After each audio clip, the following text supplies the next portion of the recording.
Bharatiya Janata party 6 Lok Sabha 10 assembly స్థానాల్లో ఆంధ్రప్రదేశ్లో పోటీ చేస్తోంది. కూటమిలో భాగంగా వారికి కేటాయించినటువంటి సీట్లకు సంబంధించి ఇప్పటికే ఒక స్పష్టత ఉంది. అయితే ఏ స్థానాలు ఎవరు పోటీ చేస్తారనే దానిపైన భారతీయ జనతా పార్టీ నుంచి ఇవాళ ప్రకటన వస్తుందని చెప్పి ప్రతి ఒక్కరూ కూడా ఎదురు చూస్తున్న పరిస్థితి. ఇప్పటికే సీట్లకు సంబంధించి పోటీ చేసే అభ్యర్థులకు సంబంధించి కూడా కసరత్తు చేశారు. అయితే లోక్సభ స్థానాల విషయంలో చాలా మంది సీనియర్లు ఈసారి టికెట్ కోసం ప్రయత్నం చేశారు. టికెట్ వస్తుందని చెప్పి ఎక్స్పెక్ట్ చేసినటువంటి వారు కూడా ఉన్నారు. ఈ నేపథ్యంలో కొంతమందికి అవకాశం ఇచ్చి మరికొంతమందికి తర్వాత నెక్స్ట్ పొజిషన్ ఇవ్వడం కావచ్చు, లేదా కొంతమందికి అసెంబ్లీకి కూడా ఛాన్స్ ఇచ్చినట్లుగా తెలుస్తోంది. ప్రధానంగా లోక్సభకి పోటీ చేస్తామన్నటువంటి వారికి అసెంబ్లీకి పోటీ చేసేందుకు కూడా సిద్ధమైనట్లుగా తెలుస్తోంది. వారు ఎవరు ఎక్కడి నుంచి పోటీ చేయబోతున్నారనే దానిపైన కూడా కొంత ఆసక్తికరమైన చర్చ ఇవాళ నుంచి కూడా మొదలైంది. ఏంటి రామారావు, ముఖ్యంగా ఇటు సత్యకుమార్ కావచ్చు, సుజనా చౌదరి కావచ్చు, ఇట్లా చాలా మంది ముఖ్యులు సీనియర్లు పార్టీలో ఉన్నటువంటి వారు కూడా ఈసారి అసెంబ్లీ బరిలో ఉండబోతున్నారా? శ్రీహరి ఇంతకు ముందు చెప్పినట్టుగా కూడా సుజనా చౌదరి అయితే మాత్రం ఏలూరు కానీ విజయవాడ కానీ కావాలని బలంగా హైకమాండ్ వద్ద పట్టుబడితే సుజనా చౌదరిని ఇప్పుడు ప్రస్తుతం విజయవాడ వెస్ట్ నియోజకవర్గం నుంచి పోటీ చేసేందుకు ఆయన పేరును ప్రతిపాదించినట్టు తెలిసింది. అది కూడా పరిశీలనలో ఉంది అని చెప్తున్నారు. అయితే సుజనా చౌదరి విజయవాడ వెస్ట్ నుంచి పోటీ చేస్తే ఈక్వేషన్స్ అన్ని కూడా మారిపోతాయి అనేది కూడా జనసేన అండ్ టీడీపీ వర్గాలు భావిస్తున్నాయి. ఎందుకంటే విజయవాడ వెస్ట్ సీటుని ఆల్రెడీ ఇంతకు ముందు జనసేన పోతిన మహేష్ బలంగా తిరుగుతూ ఉన్నాడు. అతనికి అక్కడ ఒక పేరు కూడా వచ్చింది. కానీ అది విజయవాడ వెస్ట్ లో మైనారిటీ డామినేషన్ ఎక్కువగా ఉంటుంది. వైఎస్ఆర్ కాంగ్రెస్ పార్టీ అక్కడ ఆసిఫ్ అనే మైనారిటీ క్యాండిడేట్ ని ఫీల్డ్ చేసింది. అందువలన సుజనా చౌదరి బీజేపీ వైపు నుంచి వస్తే ఈక్వేషన్స్ అన్ని మారతాయి అనేది చూడాలి. ఎందుకంటే సుజనా చౌదరి స్టేట్ వైడ్ గా కేంద్ర మాజీ మంత్రి, ఆయనకు ఒక పర్సనాలిటీ ఫిగర్ కాబట్టి అందువలన ఆయన ఎంతవరకు విజయవాడ వెస్ట్ నుంచి పోటీ చేస్తారు అనేది కూడా వేచి చూడాల్సి ఉంది. అది కూడా ఆ పేరు అయితే మాత్రం పరిశీలనలో ఉంది, హైకమాండ్ ప్రతిపాదించింది అని చెప్తున్నారు. మరోవైపు BJP national secretary Satyakumar Yadav, ఈ సత్యకుమార్ యాదవ్ పరిస్థితి అయితే అనంతపురం కానీ లేకపోతే హిందూపురం కానీ పార్లమెంట్ ఇవ్వాలి అని చెప్పి కూడా హైకమాండ్ వద్ద ప్రతిపాదించారు. కానీ హైకమాండ్ ఆల్రెడీ తిరుపతి రాజంపేట 2 స్థానాలు ఇవ్వటంతో ఇప్పుడు సత్యకుమార్ పేరుని అనంతపురం జిల్లాలో ధర్మవరం అసెంబ్లీ స్థానానికి పేరును పరిశీలిస్తుంది. అయితే బీజేపీలో ధర్మవరంలో వరదాపురం సూరి ఆల్రెడీ జాయిన్ అయి ఉన్నారు. ఆయన పేరు పరిశీలనలో ఉంది అని చెప్పి భావించారు. ఈ నేపథ్యంలోనే మళ్ళీ ఇప్పుడు ధర్మవరానికి సత్యకుమార్ యాదవ్ పేరు పరిశీలనలో రావడంతో అది కూడా ప్రస్తుతం నడుస్తుంది అని చెప్తున్నారు. దాదాపుగా ఖరారైంది. విజయవాడ వెస్ట్ నుంచి సుజనా చౌదరి కానీ లేకపోతే ధర్మవరం నుంచి సత్యకుమార్ పేర్లు కూడా ఖరారయ్యాయి అని చెప్తున్నారు. మరోవైపు ఉమ్మడి కృష్ణా జిల్లాలో కైకలూరులో డాక్టర్ కామినేని శ్రీనివాస్ పేరు ఖరారైంది అని చెప్తున్నారు.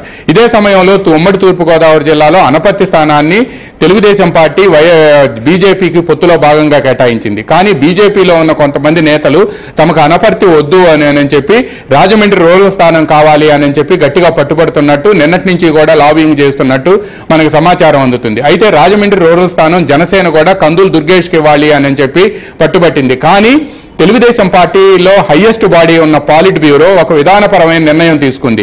ఎవరైతే 23 మంది తెలుగుదేశం పార్టీ తరఫున 2019 ఎన్నికల్లో గెలుపొందారో ఎమ్మెల్యేలు, వాళ్ళందరికీ కూడా ఎట్టి పరిస్థితుల్లో కూడా పార్టీలో ఉన్న వారందరికీ కూడా టికెట్లు ఇచ్చి తీరాల్సిందేను అని చెప్పి తెలుగుదేశం పాలిట్ బ్యూరో తీర్మానం చేయటమే కాకుండా చంద్రబాబు నేరుగా వారికి హామీ ఇచ్చారు. ఈ నేపథ్యంలో రాజమండ్రిలో తెలుగుదేశం పార్టీ వ్యవస్థాపకుడు ఎన్టీ రామారావు కాంటెంపరీ అయిన గోరంట్ల బుచ్చయ్య చౌదరి ఉన్నారు. అందువలన గోరంట్ల బుచ్చయ్య చౌదరిని కాదు అని చెప్పి రాజమండ్రి రూరల్ స్థానాన్ని వేరే వాళ్ళకి ఇచ్చే ప్రసక్తే లేదు అని చెప్పి చంద్రబాబు నిర్మోహమాటంగా కూడా తేల్చి చెప్పారు. దీంతో పైగా గోరంట్ల బుచ్చయ్య చౌదరికి ఫైటర్ అనే పేరుంది తెలుగుదేశం పార్టీలో. అందువలన గోరంట్ల బుచ్చయ్య చౌదరి పేరు అక్కడ ఉండటం, పైగా రాజమండ్రి రూరల్ స్థానం 2019లో తెలుగుదేశం పార్టీ గెలుపొందటంతో రాజమండ్రి రూరల్ స్థానాన్ని బీజేపీకి కానీ మరో పార్టీకి కానీ ఇచ్చే అవకాశమే లేదు అని చెప్పి తెలుగుదేశం పార్టీ వర్గాలు స్పష్టం చేస్తున్నా. ఇదే విషయాన్ని కూడా గజేంద్ర సింగ్ షెకావత్ కి చంద్రబాబు నాయుడు నిన్న సాయంత్రం స్పష్టం చేసినట్టుగా కూడా మనకు సమాచారం అందింది. అందువల్ల అనపర్తి స్థానాన్ని దాదాపుగా ఖరారు చేశారు. అయితే అనపర్తిలో కూడా నల్లమల్లి రామకృష్ణారెడ్డి అని చెప్పి తెలుగుదేశం పార్టీలో ఆయన కూడా ఫైటరు, 2019 నుంచి 24 వరకు కూడా ఆయన చేసిన పోరాటాలు మాత్రం తెలుగుదేశం పార్టీకి స్ఫూర్తినిచ్చాయి, మైనింగ్ వంటి వ్యవహారాలు. ఈ నేపథ్యంలో రామకృష్ణారెడ్డి భవిష్యత్తు ఏంటి అనేది కూడా తెలుగుదేశం పార్టీలో హైకమాండ్ తీవ్రంగా ఆలోచిస్తుంది. ఇలా అదేవిధంగా పాడేరులో గిడ్డి ఈశ్వరి తెలుగుదేశం పార్టీకి బలమైన క్యాండిడేట్. కానీ ఇప్పుడు పాడేరు బదులు అరకు వ్యాలీని తెలుగుదేశం బీజేపీ తీసుకుంది. అందువలన అరకు వ్యాలీలో బీజేపీ ఆర్ఎస్ఎస్ పట్టుబట్టింది అని చెప్తున్నారు. అందువలన ఆయన పేరును ఖరారు చేశారు, అక్కడ అరకు వ్యాలీ స్థానాన్ని ఖరారు చేశారు. మీరు అన్నట్లుగా ఇలా మొత్తం ఈ 10 స్థానాల్లో కూడా మీరు అన్నట్లుగా 10 స్థానాలు చాలా కీలకమైనటువంటి అంశాలు. ఇక మనకి ఇక్కడ కొంత కోఆర్డినేషన్ విషయంలో ఇటు ధర్మవరం కావచ్చు, లేకపోతే విజయవాడ వెస్ట్, అనపర్తి, అలానే ఎచ్చెర్ల, వీటన్నిటికీ కూడా అక్కడ జనసేన నుంచి కావచ్చు లేదా టీడీపీ నుంచి కావచ్చు గట్టి అభ్యర్థులు బరిలో నిలవాలని చెప్పి ప్రయత్నం చేసినటువంటి నేపథ్యంలో వాటి విషయంలో ఏ రకంగా కోఆర్డినేషన్ చేసుకోవాల్సినటువంటి అవసరం ఉంది? ఎందుకంటే పొత్తు ధర్మం పాటించాలి, ఖచ్చితంగా ఓట్ ట్రాన్స్ఫర్ కావాల్సినటువంటి పరిస్థితుల్లో వీటి విషయంలో ఏ రకంగా సమన్వయంతో పోవాల్సినటువంటి అవసరం కనిపిస్తోంది? ప్రస్తుతం పోటీ చేస్తున్నటువంటి అభ్యర్థుల జాబితాను కావచ్చు లేదా స్థానాలను చూస్తే ఏమనిపిస్తోంది? ఫైనల్ గా చెప్పండి.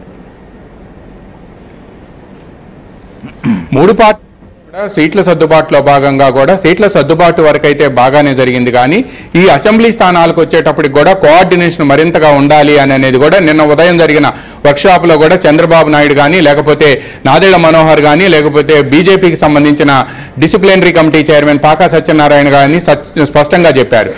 అందువల్లనే ఈ స్థానాల్లో అభ్యర్థుల ఎంపిక అనేది బీజేపీకి సంబంధించిన వ్యవహారం. బట్ స్థానాల కేటాయింపు అనేది తెలుగుదేశం, బీజేపీ, జనసేన ఈ 3 పార్టీలకు సంబంధించి మధ్య జరిగే సర్దుబాటుకు సంబంధించిన చర్చలు. అందువల్లనే మీకు ఒక చిన్న ఉదాహరణ ఏంటంటే శ్రీహరి, శ్రీకాకుళం జిల్లాలో ఎచ్చెర్ల అనేది ఆంధ్రప్రదేశ్ టీడీపీ మాజీ అధ్యక్షుడు కళా వెంకట్రావుకు సంబంధించిన స్థానం. బట్ కళా వెంకట్రావు అక్కడ గెలవరు అనేది తెలుగుదేశం పార్టీలో ఒక వాదన ఉన్నప్పటికీ కూడా చివరికి ఆయనకి సీట్ వస్తుంది అని చెప్పి ఆయన వర్గీయులు ఆశించారు. కానీ ఇప్పుడు ఎచ్చెర్ల స్థానాన్ని బీజేపీ కేటాయించడంతో ఎచ్చెర్ల నుంచి కళా వెంకట్రావుని తీసుకువెళ్లి మరో స్థానాన్ని గజపతి నగరం కానీ లేకపోతే చీపురుపల్లి కానీ విజయనగరం జిల్లాలో చీపురుపల్లికి కానీ తీసుకువెళ్లాలని భావిస్తున్నారు. ఇట్లా ఈ స్థానాల కేటాయింపులో తెలుగుదేశం పార్టీకి కూడా కొంతమంది స్టాల్ వర్డ్స్ ఉండటంతో వాళ్ళందరినీ కూడా ఎలా అకామిడేట్ చేయాలనేది కూడా ఇప్పుడు తెలుగుదేశం పార్టీకి కూడా కష్టంగా మారింది.